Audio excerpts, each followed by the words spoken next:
SBS 비즈 시청자 여러분 주목하세요. 어려운 주식 투자가 쉬워지는 방법.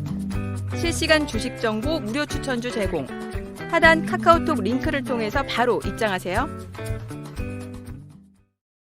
차트의 심장 소리로 시장의 흐름을 읽는 차트 진단 마스터 김영구 대표의 종목 진단 지금부터 시작하겠습니다. 대표님. 네, 안녕하십니까. 모두들 반갑습니다. 네, 대표님. 오늘 어떤 종목 진단해 주실 건가요? 야, 시장이 진짜 어려워졌죠. 경기 침체 얘기가 나오면서 자꾸 주가들이 떨어지고 그러니까 물린개미님들도 많이 나오고 또 종목들도 하방으로 치닫는 종목들이 많아서 굉장히 걱정들이 많으실 겁니다. 네. 오늘 물린개미는 한번 점검 차원에서 몇 개의 반도체와 AI 전력주들 한번 점검해 보고요. 그 다음에 이제 우리가 매매를 이 순간에 할 수 있는 좋은 종목들, 쉽게 얘기해서 팔방매이는 어떤 것들을 해야 되는지 그런 부분들로 순서대로 진행을 해보도록 하겠습니다. 알겠습니다. 자, 물린개미. 제가 지난번에 그 교육을 해드릴 때 여러분들에게 대시세 후의 하락은 공식을 외우더라고 제가 말씀드렸는데 1년 6개월이 걸린다는 얘기를 해드렸죠. 네. 그래서 AI 전력주를 다시 한번 보도록 하겠습니다. 음. 아직까지 미련을 가지고 이 종목들을 보유하고 있지는 않은지 한번 점검을 해드리도록 하죠. 자, 헤드앤숄더 형태의 모습이 나타나기 시작했죠. 삼화전기입니다. 네. 헤드앤숄더형의 모습이 나타나면서 꺾어지기 시작했죠. 여기서 제일 중요한 거는요. 지지선입니다. 지지선을 이탈하면 버려야 되는데 이 일반 투자자들은 개미님들은 대체적으로 보면은 손절이라는 걸 두려워하고 안 하게 됩니다. 왜? 손절을 하는 순간 손실이 발생을 하기 때문에 안 합니다. 근데 그거는 눈 가리고 아웅 아니겠습니까? 손실이 발생한다고 해서 손절을 안 하면 그 다음에 더 떨어지면 더 큰 손실이 다가오는데 산비탈에서 왜 눈이 굴르게 되면 눈덩이가 굴르게 되면 저 아래 갔을 때는 이만해지지 않습니까? 네. 똑같은 개념이 되고 있는데 이 눈덩이가 굴러가는데 이게 눈에는 안 보이나 봅니다. 그래서 항상 여러분들에게 이런 헤드앤숄더형의 고점을 찍어놓고서 떨어지는 종목들이 만약 지지선을 깬다면 내가 예를 들어서 삼화전기를 7만 원에 샀든 8만 원에 샀든 상관없이 이 자리를 깰 때는 정리를 하고 나와라 라고 얘기를 해드립니다. 이 자리가 6만 2천 원 정도 되는데요. 깨고 났더니 지금 4만 원이 깨진 겁니다. 네. 이제 반토막 정도 가고 있는 거죠. 그러니까 주식을 팔아야 될 자리에서는 꼭 팔아야 되는데 여기서 미련을 부리면 안 된다는 얘기죠. 이 얘기만큼은 꼭 해드리고 싶었어요. 그래서 삼화전기를 그때 당시에 여러분들에게 이거 헤드앤숄더형이야. 여기서 안 팔면 큰일 나. 라고 얘기를 했는데 그 시점부터 벌써 반토막은 넘었어요. 그러니까 파는 게 정답이었다는 얘기고요. 항상 고점에서 이 개미님들이 달라붙는 경우의 수들이 굉장히 많습니다. 왜냐? 이런 정도로 올라가면요. 이 등에 불이 납니다. 발에 그냥 막 땀이 납니다. 그 정도로 막 올라가요. 그럼 이게 개미님들 눈에는 막 계속 올라가는 것처럼 보입니다. 그러면 따라 살 수밖에 없겠죠. 아, 나 샀는데 수익 좀 봤어. 잠깐입니다. 그 수익 보는 거 잠깐이에요. 그러다 한번 꺾이기 시작하면 어떻게 돼요? 헤드앤숄더형 보이고 꺾이기 시작하면 영락없이 꺾입니다. 문제는 이럴 때 추세의 지지선을 이탈하거나 바닥을 갖다가 이탈하는 상황들이 생기면 즉 이런 시점에서의 추세 지지선이죠. 이탈하면 이 자리는 매도해야 되는 자리입니다. 이때 여러분들에게 분명히 9만 원 깨질 때 여러분들에게 매도하라고 알려드렸습니다. 삼화전기도 재룡전기도 이런 시점에서 매도하라고 알려드렸어요. 그 시점부터 지금 반토막이 난 겁니다. 매도 한 자와 안 한 자의 차이가 이렇게 크다는 거죠. 그러니까 아무리 그래 불이 날 때 뭐 달리는 말에 올라타는 건 좋다 이거야. 그러나 올라탔더라도 관리 자체를 안 해주면 나중에 망조가 생긴다는 겁니다. 그래서 꼭 관리는 필연적으로 해줘야 된다라는 내용들을 말씀을 드리는 거고요. 네. AI 전력주, 삼화전기, 재룡전기 아까 제가 뭐라 그랬어요? 대시세 후의 하락은 뭐라 그랬어요? 1년 6개월 정도 걸린다고 그랬죠? 네. 이제 고점 찍은 지가 얼마 안 돼요. 그 고점 찍고서 지금 이게 6월 달에 고점 찍은 건데요. 고점 찍고 지금 8월 달 막 지났잖아요. 앞으로 한참 멀었습니다. 여기다 미련을 가지면 안 된다는 얘기예요. 혹시나 가지고 있다면 혹시나 지금까지도 팔라 그랬는데 못 팔고 영구 대표 그 유튜브를 내가 못 봐서 못 털었어 하는 분들이 있다면 중간중간이라도 반등이라도 조금이라도 들어오면 정리해서 다른 쪽에 가는 게 훨씬 더 효과적이라는 거. 앞으로 1년간 질질 끌려다닌다는 점을 잊지 마시라고 다시 한번 교육을 시켜드립니다. 네. 다음이요. HBM 반도체 관련주, 온 디바이스 관련주들, 뭐 반도체주들 저 HBM 테스트기들도 마찬가지고 딱 보면은 나옵니다. 얼마 전에 모 증권사에서 한미반도체 목표치를 2,700%의 저 영업이익이 발생 안 할 거니까 19만 원을 봐라. 이런 내용이 나왔던 적이 있었어요. 근데 이번 필살기에 제가 방송을 하면서도 택도 없는 소리 하지 말아라. 어떻게 이 종목이 19만 원을 다시 가냐? 아무리 영업이익이 그렇게 간다 그래도 이 종목은 이 19만 원으로 다시 갈 종목은 아니다. 필살기에서 아직 못 박아서 말씀드렸어요. 왜냐면 제가 말씀드린 내용이 뭐냐면 자, 대시세를 갖다가 겪었던 종목이 추세를 이탈했어요. 그럼 이 지점입니다. 제가 유튜브 방송한 거 과거 걸 보면요. 이 지점 분명히 여러분들에게 팔라고 했습니다. 이거는 손가락 장을 지질 정도로 제가 강조를 드린 거예요. 이거 고점 찍었다. 헤드앤숄더 나왔는데 왜 안 파느냐. 이거 안 팔면은 나중에 저 아래까지 떨어진다. 라고 얘기를 했어요. 이게 지금 17만 원 선 전후입니다. 그때 안 파는 게 지금 어디까지 떨어졌냐? 10만 원까지 떨어졌습니다. 그러면 야, 이 영업이익이 많이 나왔으니까 올라갈 거야. 영업이익이 많아진 거는 이때 주가에 이미 선반영이 된 겁니다. 근데 여기서 영업이익이 2,700% 나왔다고 다시 15만 원으로 가느냐? 절대 아니라는 거죠. 그러니까 여기서 만약 그런 어떤 실적 재료로 인해서 또 반짝거린다. 요번처럼. 이건 매도하는 자리지 매수하는 자리가 아니거든요. 그러니까 한미반도체도 이런 자리에서는 매도가 맞다라고 얘기를 했죠. 왜 그러냐면 여기 잘 보세요. 여기 한번 보세요. 이게 뭡니까? 기묘하게 여기에 있는 저항선에 딱 부딪혀서 떨어지죠. 다음에도 마찬가지입니다. 이 종목이 많이 가봐야 여기입니다. 응? 그래 12만 5천 원 선이에요. 그 이상을 넘어가지 못합니다. 언제까지? 앞으로 1년 이상. 그러니까 여기에서 여러분들이 만약에 한미반도체를 아직도 누군가의 감언이설에 속아서 19만 원 갈 거라고 믿고 기다린다면 그건 잘못된 전략입니다. 따라서 반등권 줄 때마다 빠져나와서 다른 쪽에 가는 게 훨씬 더 신상에 좋을 것이다 라는 내용이고, 제주반도체 여러분들에게 과거에 추천드리면서 100% 200% 수익률을 안겨드렸던 진짜 멋진 종목이었죠. 그러나 여러분들에게 이거 쌍봉이다, 쌍봉 고점 찍고 떨어진 거야, 여기서 더 미련 벌리면 안 돼, 이거 깨지면 더 던져야 돼. 그런데 이때 반등이 잠깐 들어왔어요. 3만 원까지 반등이 잠깐 들어왔는데 이 속이명이거든요. 이거 던져야 돼. 이거 완전한 오른쪽 어깨 주고서 이제 떨어지는 거야. 여기 못 팔면 큰일 나. 3만 원짜리가 지금 어디까지 왔냐고요? 12,000원까지 왔어요. 결국 뭐예요? 팔아야 될 자리에서 못 팔면 이런 우를 범하게 되면 내 재산도 까먹고 손실도 눈덩이처럼 불어나서 도저히 움직일 수 있는 상황이 안 된다. 움직일 수 없는 상황이 돼버린다. 그래서 항상 여러분들이 말씀드린 건 주식을 어느 때건 매수하는 건 좋다 이거야. 매수했다면 관리를 해라. 관리를 못하면 어떻게 된다? 망조가 된다. 쉽게 얘기해서 관리 못하면 지지라인을 깨는데도 가만히 멍하니 보고 있으면 안 돼요. 먼 산 보고 있으면 내 돈 날아가는 겁니다. 지금 당장의 손실 약간으로 나중에 큰 손실을 막을 수 있는 기회가 되는 거예요.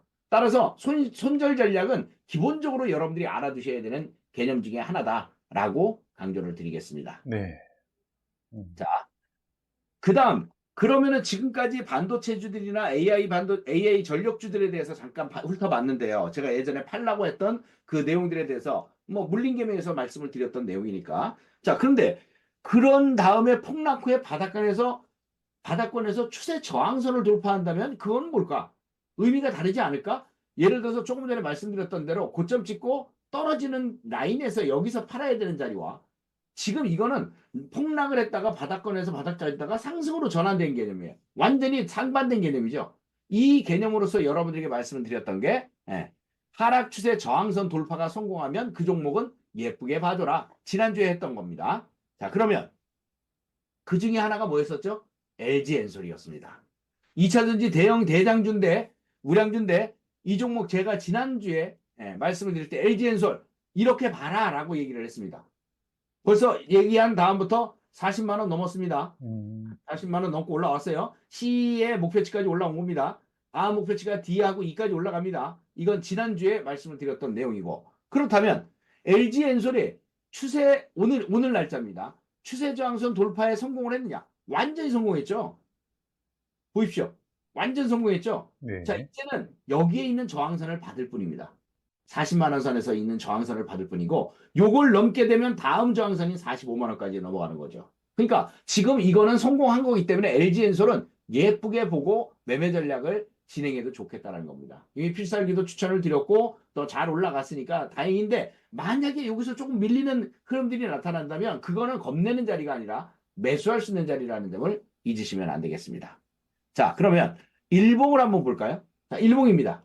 와, 42만 원 근처까지 갔어요. 자, 여러분들에게 말씀드린 이후에 42만 원까지 갔습니다. 쌩쌩 달렸어요. 지수는 어쨌거나 상관없이 그냥 달렸습니다. 그러다가 오늘 지수가 조정을 보이니까 한 3% 가까이 2에서 3% 정도 조정이 들어왔는데 여러분들 이런 종목은 이 자리에서 매수 못했더라도 다시 매수할 수 있는 자리가 들어오는 겁니다. 그러면 눌림목 조정 쪽이다? 아까 말씀드렸죠. 주봉상으로 완전히 추세를 갖다 돌파하고 넘어가는 종목이라면 이렇게 일봉상으로 눌림목 들어오는 눌림목 조정점 자리는 매수 자리라는 점을 알 수 있어요. 그래서 이런 자리는 주면 주는 대로 받아줘야 됩니다.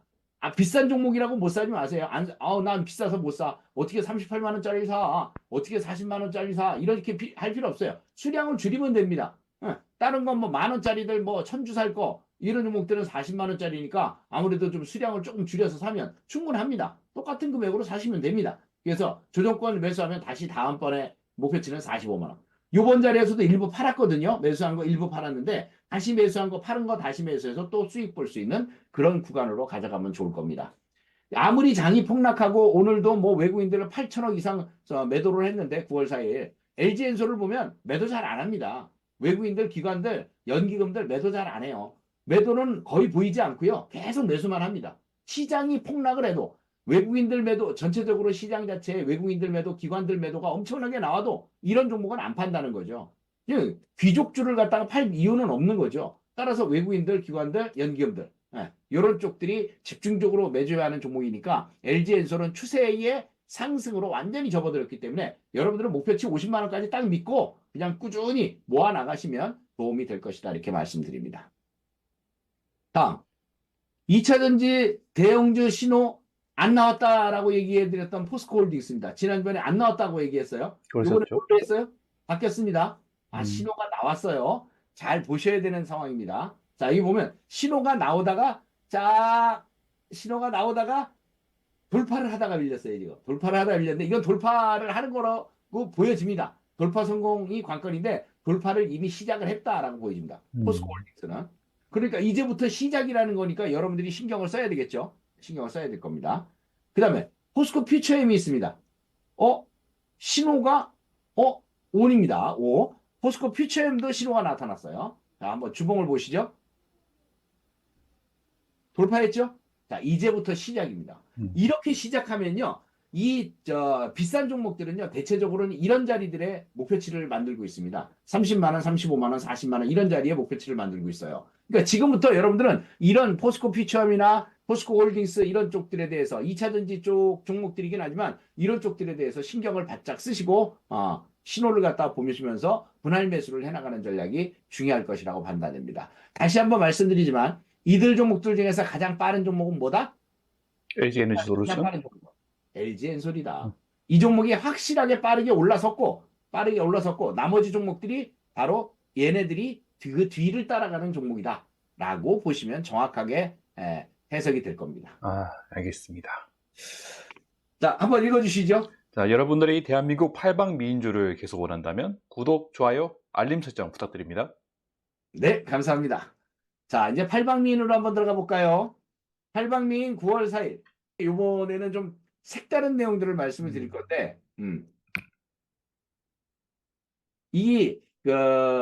팔방미인을 추천하기 전에 이미 달린 발 알테오젠을 잠깐만 여러분들에게 설명을 드립니다. 왜냐하면 비교를 해드려야 되기 때문입니다. 비교를 해드려야 되기 때문에. 자, 알테오젠은 요번에 유진투자증권이요. 유진투자증권에서 요거를 21만 원 목표치를 벌써 이거 21만 원은 예전의 목표치인데 이거 뛰어넘었잖아요. 40만 원으로 상향 조정했습니다. 뭐 이게 큰 의미가 있나 하지만 내용이 좋아서요. 키트루다 SC는 2025년 FDA 승인이 예상되는데 2025년에 FDA 승인이 예상이 돼요. 바이오텍의 기술 탑재된 두 번째 블록버스터 신약 후보 물질이 될 예정이다라는 내용이 나왔고요. 할로자임의 피하주사 SC 제형 기술이 적용된 블록버스터 의약품에 대한 바이오시밀러도 2028년 이후 출시될 전망. 2028년에 출시될 전망입니다. 이런 내용이 나오면서 목표 주가를 올려놨다는 얘기거든요. 자, 근데 여기를 보시면 기술 수출에 사실 알테오젠은 기술 수출로 올라간 주식이잖아요.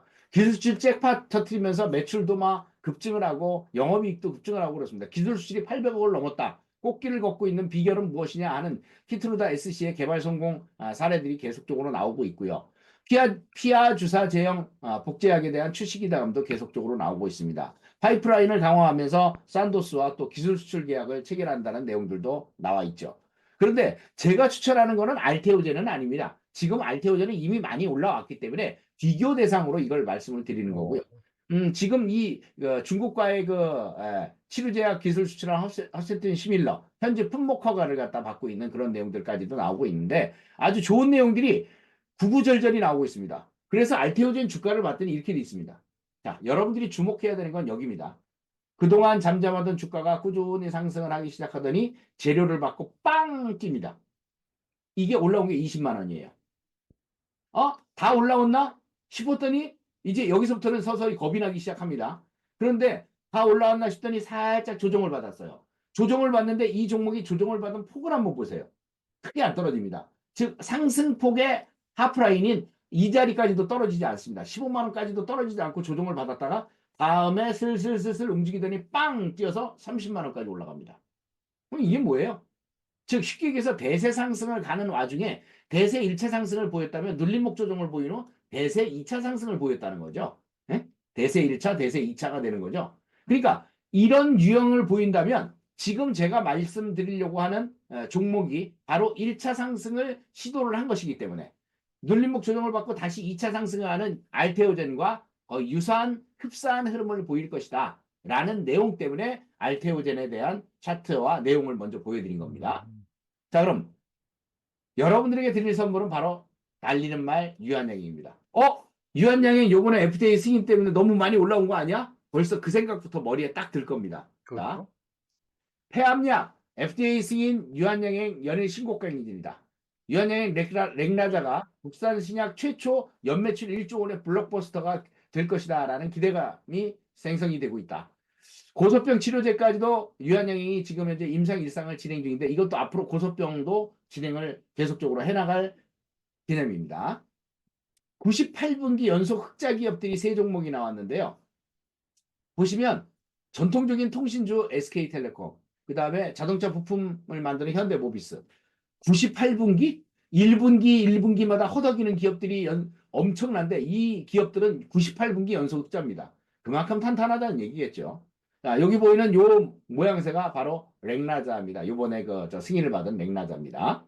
자, 유한양행의 기술 추출과 미국의 프로세서에게 유방암 치료제 임상 이상 착수에 들어갔다. NGC 캡이라는 임상 이상에 돌입했다는 내용이 나오는데 유한양행도 저 알테오젠처럼 지금 렉나자에 이어서 하고 있는 일들이 많습니다.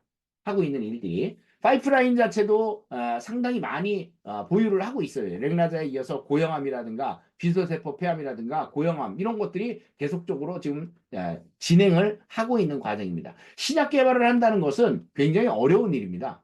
근데 이 R&D 투자를 갖다가 유한양행이 하고 있는 것을 보면 지금 유한양행이 하고 있는 이 단가 자체를 보면 상당합니다. 단위가 억 원이니까 1조 7천억 원 정도를 갖다가 R&D에 투자를 해주는 그런 모습을 보이고 있는 것이죠. R&D 투자가 결국 뭐예요? 연구기술 개발에 이렇게 투자를 한다는 얘기는 결국 그 기업이 발전할 수 있는 또 제품이 나올 수 있는 확률은 굉장히 높아진다는 거죠. 그런 쪽으로 볼 수 있겠고요. 지금 제품들 제일 이제 신약 개발할 때 제일 문제는 건 뭐예요? 바로 매출? 기업의 재무 구조가 안정이 안 돼 있어요. 신약 개발하는 회사들의 대부분의 문제점이 이겁니다. 근데 유한양행은 전통적인 여러분들이 왜 어디 걷다가 다치고 그러면은 왜 다치고 그러면 안티프라민 같은 거 바르죠. 옛날 어르신들. 그런 거부터 시작해서 성장이 오래도록 지속된 종목입니다. 그러니까 신약 개발을 할 때 이런 것들이 밑바탕이 돼서 실적을 만들어주고 실적 위에 신약을 만들어 가야 이게 정상적인 구조가 되는 겁니다. 근데 이런 제품도 안 만들고 신약만 만들겠다. 호부만 가지고서는 절대 만들 수 없는 게 신약이죠. 그런 개념이기 때문에 배경을 깔고서 지금 이런 제품들을 가지고 있고 건강기능식품들 위에 전문의약품이나 일반 의약품을 가지고 병원에 의원에 약품을 하면서 동물약품까지 포함해서 이런 많은 제품들을 확보하고 있는 가운데서 신약을 개발하기 때문에 유한양행은 좀 더 좋은 모습들을 보여줄 것이라 판단이 됩니다. 즉 기반이 되어 있는 상태에서의 신약 개발이라고 보시면 되겠습니다. 그러다 보니 유한양행의 이 매출과 영업이익을 보시면요. 확실히 달라지는 게 보입니다. 꾸준한 성장이 보입니다. 2021년, 뭐 빠르지는 않아요. 쾌속 순항을 한 건 아닙니다만, 1조 6,800억. 근데 2조 원대를 이제 처음으로 24년에 넘어가는 겁니다. 근데 영업이익도 보면 400억, 500억 정도에 머물렀습니다. 근데 올해부터, 2024년부터 1,000억대로 넘어가게 됩니다. 더블이 넘는 영업이익이 나오기 시작하는 거죠. 이제 탄력을 한번 받았다 그러면 기하급수적으로 올라가게 됩니다. 그러면 그 다음 연도 25년에는 이것만 1,000억만 갖고 만족을 할까요? 더 이상 되겠죠. 그런 개념들이 깔려 있다라고 보시면 됩니다. 여기 재무구조도 보면 굉장히 부채 비율도 없고 안정되죠. 36%의 부채 비율, 자본 유보율 2,500%. 굉장히 안정되죠. 국민연금이 한 8% 정도의 지분을 보유하고 있고, 이번에 미래에셋도 지분을 늘려서 한 5% 정도 가지고 있고요. 원래 외국인들도 유한양행을 전통적인 제약사라서 또 좋아합니다. 그래서 외국인 비율로 한 20%를 가지고 있습니다.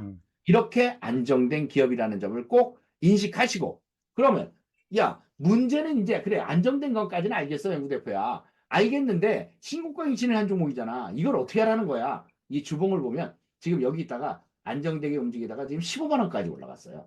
정확히 14만 9,800원. 네. 내가 봤던 목표치거든요. 일단 단기적인 목표치인데 거기까지는 올라갔어요. 자, 문제는 아까 제가 보여드렸죠. 대세 1차 상승을 보이고 눌림목을 보였다가 2차 상승으로 가는 알테오젠의 흐름을 아까 보여드렸어요. 미리. 그럼 이 종목도 그렇게 될 가능성은 굉장히 높아요. 그러면 이 종목이 하프라인을 깨느냐? 이 라인을 잘 안 깨려고 할 겁니다. 내가 보는 견진에서는 이 하프라인 자체가 매수할 수 있는 자리인데 그게 12만 5천 원이에요. 이 플러스 마이너스 12만 5천 원짜리가 온다면 여러분들에게 더할 나위 없는 매수 기회라고 보여집니다. 즉, 이 자리에서 못 따라샀다면 14만 원은 내가 살 수가 없다면 눌림목 조정이 나오는 이 자리까지는 한번 살아라. 그렇게 매수를 했을 때 달리는 말에 2차 상승에 대한 기운을 얻을 수 있을 것이다. 라는 개념이고, 이게 일봉입니다. 일봉상 추세를 보니까 지금 9만 원에서 겨우 FDA 승인받고 9만 원에서 15만 원까지 간 겁니다. 9만 원에서 15만 원. 그리고 나서 지금 잠깐 조정 보이고 있는데 최근 들어서도 매매를 지속하고 있는데 수익은 잘 나오더라고요. 아무리 증시가 나빠도 수익은 잘 나와요. 그러면 이런 종목이 바로 가버리면 사기가 좀 힘들어져요. 그래서 바로 가지 않는 살짝의 눌림목까지도 계산을 해두는 겁니다. 아까 말씀드렸던 하프라인이 12만 5천 원이라고 그랬는데요. 제발 왔으면 좋겠습니다. 여러분들도 매수할 수 있는 기회를 주게. 그리고 나서 저는 사실은 이때부터 매수를 갖다가 진행을 했기 때문에 지금 수익률이 50%가 넘었습니다. 넘었지만 지금부터 매수하는 분들은 여기서부터 여기까지 매수할 수 있는 라인을 갖다가 그시고 매매를 해주시면 될 겁니다. 즉, 이 유한양행을 소개해 드릴 때 제가 말씀을 드리는 내용이 뭐라고 그랬죠? 달리는 말이라고 했습니다. 달리는 말이 잠깐 주춤할 때 그때 시점에서 여러분들이 매수를 할 수 있는 타이밍을 노리시면 될 겁니다. 그래서 가격대를 정리를 했습니다. 유한양행 적정 매수가는 13만 5천 원 사이에 1차, 추가 하락하면 13만 원짜리도 좋고 12만 원 사이까지도 좋다. 아까 12만 5천 원 얘기했죠. 이렇게 눌림목 매수를 해주면 좋을 겁니다. 그러니까 1차 매수라도 하라 이거지. 1차 매수했다가 좀 더 눌리면 거기서 웬떡이니 하고서 매수할 수 있는 기회를 보시면 될 겁니다. 절대 재료가 너무 빵빵하기 때문에 그냥 떨어지지 않습니다. 기회를 주고 다시 급등하는 그런 케이스들을 볼 거고요. 단기 목표치, 수익 목표치, 단중기 목표치 있는데 이번에 20만 원까지는 한번 예상을 해볼 수 있을 것 같습니다. 단기 목표치 15만 원과 15만 2천 원, 수익 목표치 15만 5천 원, 16만 원 이렇게 잡아드리고 단기로 할 분들은 단기로, 수익으로 할 분들은 수익, 단중기 목표치까지 보실 분들은 보시면서 진행하시면 되겠고 손절가, 종가상 11,000원, 11만 원, 11만 원이 깨지면 손절하는 걸로 잡아드리도록 하겠습니다. 자, 이상입니다. 구독, 좋아요, 알람 설정, 알림 설정 꼭 해주시기 바랍니다. 감사합니다. 네, 감사합니다, 대표님. 오늘 강의 내용을 요약해 보자면 네. 전력 관련주 그리고 반도체에서 반등 왔을 때 손절한 다음에 유한양행 매수 기회를 놓여라 뭐 이런 내용인 것 같습니다. 네, 맞습니다. 네. 이제 장이 변동성 장세이기 때문에요. 센 놈, 쉽게 얘기해서 재료도 빵빵하고 실적도 빵빵하고 앞으로 갈 수 있는 놈, 이런 놈들에 대한 조정권을 이용한 매수가 가장 좋다라고 판단을 했기 때문입니다. 네, 알겠습니다. 달리는 자, 말. 행운이 따르는 다음 주 되시기 바랍니다. 감사합니다. 네, 감사합니다.